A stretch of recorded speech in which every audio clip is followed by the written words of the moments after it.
ನಮಸ್ಕಾರ, ನೀವು ನೋಡ್ತಾ ಇದ್ದೀರಾ ನ್ಯೂಸ್ ಫಸ್ಟ್ ಲೈವ್. ನಾನು ರಾಹುಲ್ ದಯಾನ್. ಮೊದಲಿಗೆ ಕ್ಷಣದ ಹೆಡ್ಲೈನ್ಸ್.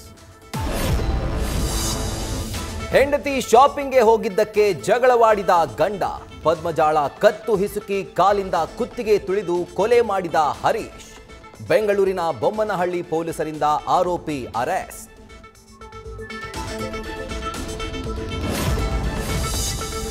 ಮಾಜಿ ಪಿಎಯಿಂದಲೇ ಬಾಲಿವುಡ್ ನಟಿ ಆಲಿಯಾ ಭಟ್ ಪ್ರೊಡಕ್ಷನ್ ಹೌಸ್ಗೆ ವಂಚನೆ, ನಕಲಿ ಬಿಲ್ ಹಾಗೂ ಸಹಿ ಹಾಕಿ 2 ಬ್ಯಾಂಕ್ ಖಾತೆಗಳಿಂದ ಹಣ ಲಪಟಾಯಿಸಿದ ಆರೋಪ.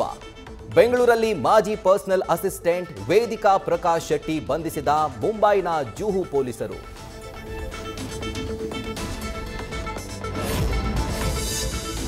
ರಾಜ್ಯದಲ್ಲಿ ಮುಂದುವರೆದ ಹೃದಯಾಘಾತಗಳಿಂದ ಸಾವು ಸರಣಿ. ಧಾರವಾಡದಲ್ಲೇ ಇವತ್ತು 3 ಕೊನೆಯುಸಿರು.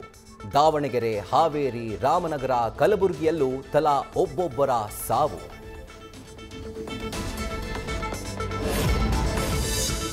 ಗುಜರಾತ್ ಸೇತುವೆ ಕುಸಿತ ದುರಂತದಲ್ಲಿ ಹೆಚ್ಚುತ್ತಾ ಇರುವ ಸಾವಿನ ಸಂಖ್ಯೆ. ಮಹಿಸಾಗರ್ ನದಿಯಲ್ಲಿ ಈವರೆಗೆ ಉಸಿರು ಚೆಲ್ಲಿದವರು 10 ಜನ. ಎಸ್ಡಿಆರ್ಎಫ್ ಮತ್ತು ಎನ್ಡಿಆರ್ಎಫ್ನಿಂದ ಮುಂದುವರೆದ ರಕ್ಷಣಾ ಕಾರ್ಯ.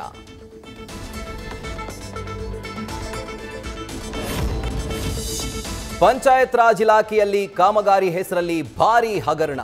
ಜೂನ್ 24ರಂದು ವರದಿ ಮಾಡಿದ್ದ ನ್ಯೂಸ್ ಫಸ್ಟ್. ಈಗ ಇಂಜಿನಿಯರ್ಗಳ ವಿರುದ್ಧ ಲೋಕಾಯುಕ್ತದಲ್ಲಿ ದೂರು. ಆರ್ಟಿಐ ಕಾರ್ಯಕರ್ತ ಶ್ರೀಧರ್ರಿಂದ ದೂರು ದಾಖಲು.